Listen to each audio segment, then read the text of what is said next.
I live in Livingston actually, on Blue Hill Road. I was born and raised there in the same house, not that I'm in right now, but I was born on a farm and grew up on the farm by my dad and grandfather. And since during my later time in my life, I owned a school bus business and transported students for Germantown and Hudson High School, and that's about it, I guess. I'm 78 years old.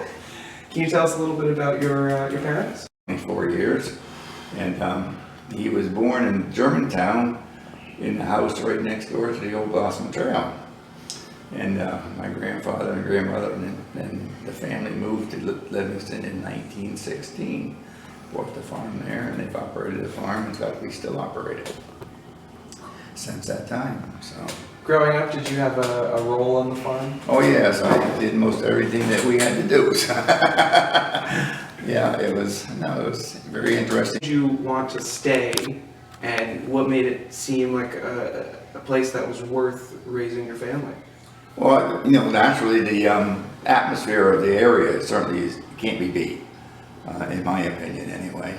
And I have two boys, and they both went to Syracuse University, and one's back here and the other one's in Massachusetts. But during that time, they were always interested in remaining around the area. What do you think draws people in and then causes them to stay? What do you think that is? Well, I think it's just the atmosphere and the beauty of the area. To me, Columbia County is probably one of the most beautiful areas in the state of New York, or even in the country. And I've traveled around the country quite a bit and seen a lot of things, but it's just, I don't know, it's just so inviting, so to speak. How has have you seen the middle of town, the village, change from when you were a kid to now? What's the? Yes, when I was a kid, it was quite active in the village. There was a barber shop, and they had the store across the street, and everything seemed to be going quite well. But then there became a time when there wasn't anything here at all to speak of.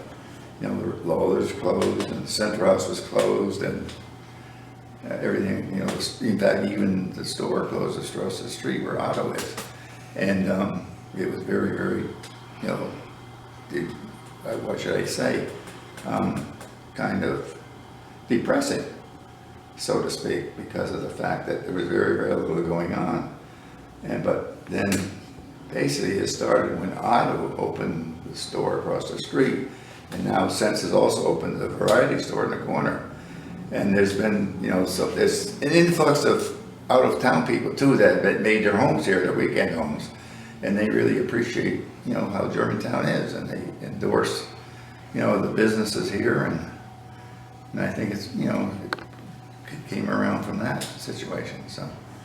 You mentioned the Central House a couple times, and do you have any? I mean, from what we hear, this place is kind of filled with stories. Oh, it probably is. I know.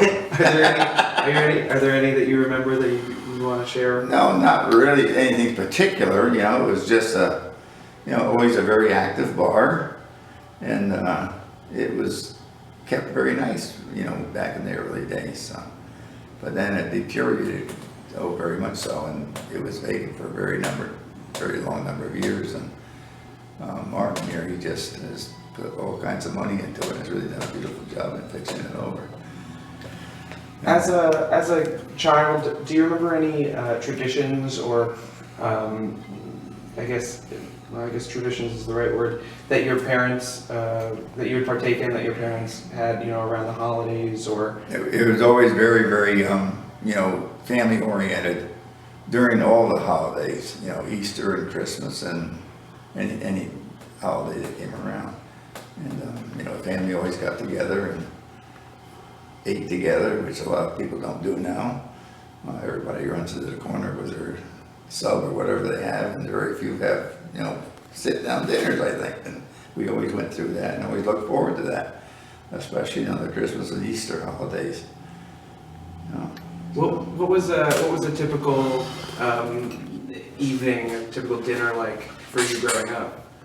Well, just everyday food in the evening. My mother always cooked a big dinner at night, and you know, you didn't eat an awful lot at noontime when you come in from work, but she always had a big spread in the evening.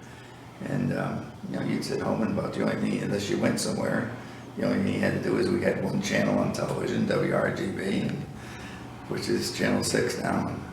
But that was all that was available. It's just the one channel. You watched what was there, which was quite an experience. So, play cards, used to play cards, you know, the older people did, you know, so most of the time, you know, myself as a teenager or a young adult would, you know, just go out and like come to Germantown or go over to the village of Livingston to the firehouse. I was an active fireman for 50 years, so. What was that like? That was interesting. Yeah, it was all volunteer, and, you know, I served as president for a number of years and so forth. What do you think are some of the biggest benefits of being in such a tight-knit community? Well, I think, you know, you know a lot of your neighbors. At least you did at that time. Right now, it's not that, you know, prevalent because of the fact people, you know, come for the weekend and they don't leave their, you know, residences too much to go and visit with everybody. But now that was one of the main things, is that, you know, the personalities, you know, together within the town would get together and just, you know, whatever came up, you'd discuss and kind of enjoy it. So, Were there any, do you think there were any drawbacks, maybe growing up, any drawbacks from such a tight-knit community? no, I don't think so. In fact, I think it would be very much of an advantage, you know, because of the fact that it kind of enhanced your personality as you intermingled with everyone. And yeah, so many times you lived in the city, you know, you might live there and not know who your neighbors were for blocks around, but it was very interesting. A lot of people have talked about how, again, you know, how tight the community was and how everybody knew each other. Right. In times of trouble or in times of need, what kind of things would people do to show that?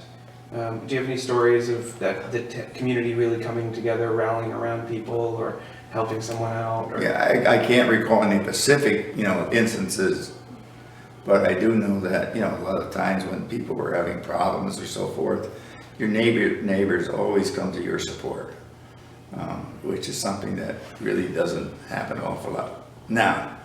But everybody knew everybody, and if somebody was having a problem, whether it be financially or, you know, you needed help to do something, people would always come to your assistance, and vice versa, you go to theirs, you know, so. So, what do you think, going into the, you know, closing up the interview, what do you think are the, what do you think has changed the most for you? From being a kid to now in this town, what's changed the most?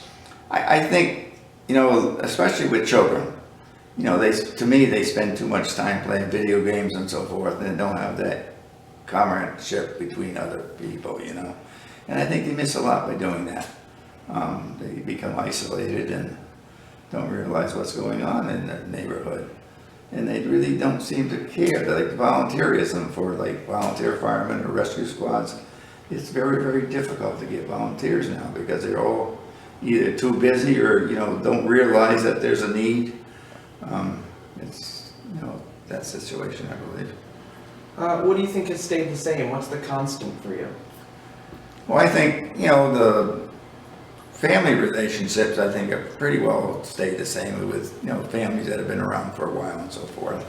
And, you know, just the makeup of the township itself hasn't really changed a lot. The residency has changed, but the makeup of the people are very, very similar. Their vocations have changed naturally. You know, Germantown years ago was primarily agriculture. And right now, I don't know if there's even a farm left in Germantown. I think maybe there's one, but I don't think there's any dairy farms, and there aren't any fruit farms. In Germantown proper, we have quite a few fruit farms in Livingston. In fact, some large ones. But you know, just the makeup of the residency, because of the change in the needs of the people, has created a difference in the town. What does Germantown mean to you personally? I think Germantown's a great little town. You know, as I said, I don't reside here, but I have a great interest in Germantown. I have relatives that live in Germantown, and they have for years. And I just think, you know, it's just a homey little area. It really is. And if you could pass on any moral or ideal or offer anything to the future of the town, what do you think it would be? What would you hope they would you could leave for them? Well, that's a good question. No, I just think that, you know, people, to me, the more they communicate and get along together and do things for each other and get involved in activities, that to me I think is an important thing in a small town, because so much revolves around the activities that take place for, especially for kids. But if people can, you know, see it to volunteer, I think is a big thing. Yeah. Well, I really appreciate you taking the time to come and talk to us. Thank you, Nick. Especially even after a 4 a.m. flight. Really appreciate it. Yeah, no, thanks so much. So, thank you very much. You too, Nick. It was a pleasure. Thank you. Yeah. Hopefully that was quick